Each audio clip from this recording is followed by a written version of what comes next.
Howdy everyone. As you can see, I have the rear window now in place. I am trying to get that fitted. I've got a lot of holes to drill and things of that nature, just like the front canopy. I'm just getting started on this. Some of the loose ends with the canopy are now complete. I've fit the latching tabs that go on each side, one here, one on the other side. I fit those. I got those adjusted correctly so that the latch handle mechanism engages and disengages smoothly. I'm not putting a lot of clamping force on those. When the latch is latched, it doesn't pull the canopy down very tight, which is the way I want it, because I don't want to put stress on it around this back edge if I can help it. And the center handle, the latching handle in the center, I had that completely installed and fitted. I have that stuff removed at the moment because I want to paint it. But I've gotten all that stuff done. The only thing left to do on the canopy itself is to do the fillet along the bottom that I had talked about before with the fuel tank sealant. I'm going to attempt to do that. And then ultimately, when I get the rear window done, I'm going to make that target strip to go through here. So this framing section from both the roll bar and the canopy, this will be covered up with a strip of aluminum. So I've moved on to the rear window, and the marks here on the roll bar, these marks are actually on the roll bar, they're not on the rear window. These were made when I laid out the screw locations for the canopy. I went ahead and transferred a line all the way across all of this structure so that the screws in the rear window will directly align with the screws in the canopy. Just personal choice. I thought that would look better than to have these screws in and have screws through here just kind of randomly placed wherever. I wanted these to be in alignment. So these marks haven't changed. And then I went ahead and laid out my marks on the back side of the window, on the aft end of the window. As you can see here, I stuck with the 2.5 inches that Vans recommends. Where your support structure here, where this skin lays on top and the window tucks up underneath, there are no screws in that area. So I just started my mark. I measured off of the center line. I think I came over 2.5 inches, made my first mark. Leave a good amount of room between the mark and this structure piece, because you need to get in here with your squeezer to do the dimpling. So wherever this mark is in relation to this structure, make sure you have room to get in there. So I just measured off the center line a mark on either side, and then I just went around and measured off of each mark 2.5 inches. And then off of this edge here, I measured back. I think the instructions, at least for these screws, I think the edge distance was 5/16, I believe. So if you carry that on through here, these would be 5/16 as well, but I actually went to a full 3/8 on these. So that's my edge distance mark, 3/8 on these back ones. And I think that's it. So at this point, of course, it's just a matter of drilling the holes and transferring the holes onto the rear window. Same thing here, drilling through the rear window onto these marks. And then these on the roll bar will have to get drilled and tapped so that you can tighten the screw directly into the threaded roll bar. And then these, of course, will be through holes, and they get nuts on the back side. So again, when you're doing this, you want to try to do it, at least I do, I try to do it all real time. So the canopy is down, The window is moved all the way forward as tight as I can get it to the canopy.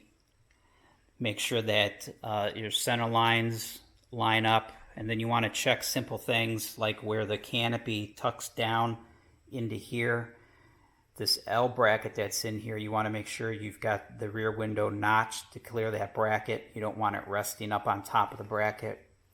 Make sure you have plenty of meat, if you will, on the back window. Make sure it comes down past your skin a good amount so you don't run out of edge distance on the canopy itself. You want to check that all the way around. Make sure that the canopy or the rear window does not bottom out when it tucks up underneath here. Make sure it doesn't bottom out on the structure inside here. You want to leave a gap because these will expand in the heat a little bit. And like I said, just double check your reference lines, get everything laid out, and then you can start drilling. Now, I am not quite ready to drill. I've got up here through the middle, between the glass and the canopy, the rear window and the canopy, I've got, I don't know, probably 3/30 seconds, not quite an eighth. Yeah, maybe 3/30 seconds of a gap through here. And then as you come down, it closes up to nothing through here. So what I want to do is I want to take a little bit of material off of the rear window in this location here on both sides, and that will allow the entire window to close up a little bit more, which will take this gap out of here. It's not critical because I'm going to be doing the target strip, so the gap really doesn't matter that much, but I do want to close it up just a little bit. So I'm going to do that next. Keep putting this on and taking it off and working on the edges till I get a nice fit all the way around that I'm happy with. And then I can start drilling holes and tapping and all that good stuff, just like we did on the canopy itself. So that's what's happening next. And as always, I will talk to you soon. Howdy, everyone. Just want to go over a couple of things really fast here before I get too far into drilling holes. So like I had said, I wanted to trim a little bit off of the edge on the corners because I had a decent sized gap at the top of the window.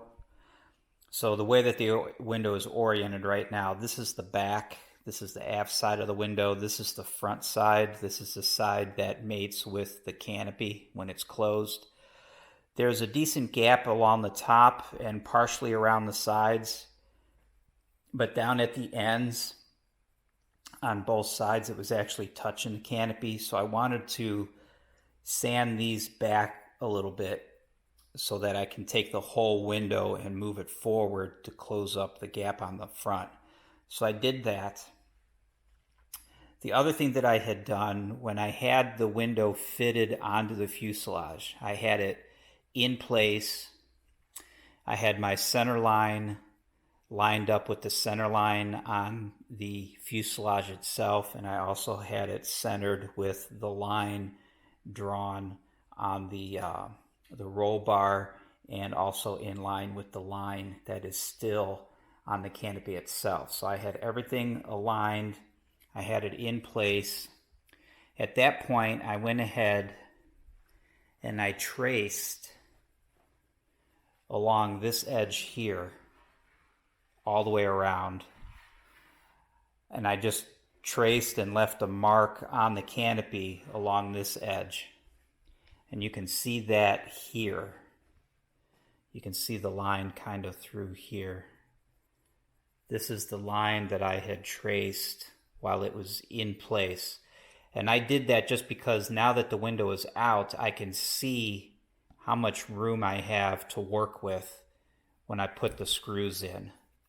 So now I know with this in place, from the edge of the aluminum where I had made the mark, I can come back, a good 3/8 of an inch and still have plenty of edge distance between the hole and the actual edge of the canopy. You can see, here's another perspective. Hopefully that will come out. This black line here represents the edge of the aluminum skin.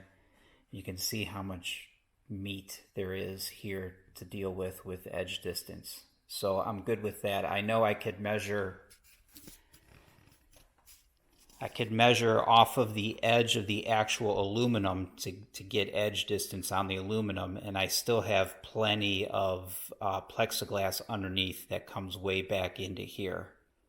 So I can do edge distance on the aluminum with no problem and know that edge distance on the window underneath will not be a problem. So now that I've done that, again, this has been trimmed up. I've refitted it once already, and I'm happy with the trimming that I had done. The gap closed up nicely, so this window is now ready to install. All the edges have been finished, just like I did the canopy. This is ready to go in. And like I've talked about before, I've already done my marks on the aluminum, and I have my marks on the roll bar. Now all I'm going to do is mark center, or roughly center. I just want to mark where I want to actually put the hole on each of these lines, and these down here as well. So once I get the tick marks laid out for the actual edge distance, I'm going to start drilling these holes and drilling the canopy. So that's what's next. Talk to you later.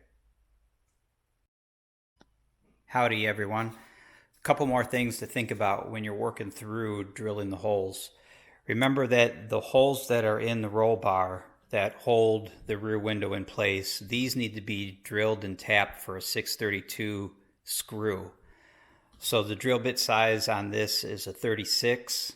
Make sure you don't forget and end up making these bigger than they need to be. Number 36 drill, and then tap for a 632 screw. Since the window sits on top, these do not need to be countersunk. The window itself will get countersunk for the screws, but you do want to make sure that this entire roll bar is nice and smooth. You don't want any sharp edges. You don't want any burrs or anything like that that could potentially get stuck between the roll bar and the rear window. The other thing is, of course, these holes here. These are, again, have to be, these are through holes, so these need to be oversized to fit a 632 screw. So this drill size, I believe, is a 28 ultimately. But just like we had done with the canopy stuff, you want to enlarge these to a number 30 and then dimple them, because you need the size 30 hole for the pilot of the dimple. Once they're dimpled, then you can enlarge the hole if you need to for the number 6 screw to fit through it. Actually, now that I think about it, that's not true. You would enlarge these to the size that you need for the number 6 dimple pilot, and that might still be a number 30. I'll have to check into that, but these get dimpled for a number 6 screw. So whatever the pilot diameter is for that number 6 dimple die, that's ultimately the hole diameter that you will want for these holes. And what I had done, of course, when you drill all these holes and you tap all of these holes, you have the debris that falls inside of this channel and you really can't get it out. So what I had done, I just stuck a vacuum cleaner nozzle in here, turned the vacuum on, and then I came in with a can of compressed air with a nozzle, and I just stuck that in each individual hole. I started at the top, put it in each individual hole, and gave it a good squeeze to try to blow that debris down and suck it out with the vacuum. I did that on both sides. You also want to make sure when you're drilling and doing different things, you'll probably have debris run downhill and get underneath here. Up underneath this lip, you want to make sure you keep that nice and clean, so when you put your window in here, it can glide underneath there where it needs to be. It won't get hung up on stuff. So just simple things like that. You can see I took the tape off once I had these holes marked and I had them drilled and tapped. I went ahead and took the tape off, the tape captures a lot of debris from when you drill and tap the holes, and I didn't want that interfering with the window. So I just went ahead and removed the tape. I did leave the piece of tape in the middle that has my center line because I still need to fit the window itself, so I need my reference line. But I went ahead, took the tape off, and like I said, I just made sure that all of this was nice and smooth. So now I've got my holes drilled and tapped. These are ready to go. Nothing else needs to be done to these. These are drilled out to a number 30, but I'm not going to dimple them yet because I want to fit the window. Put a couple of holes in the window for some of these screws and put a few holes in it for some of these screws, match drilling. Then I'll come back as I match drill through the window and get my clecos and stuff in. After all that is done, I'll come back and do the dimpling and then machine countersink the window. So next step is to get it fitted and start match drilling a couple holes so I can get it locked down, and then I'll come back and match drill the rest of it.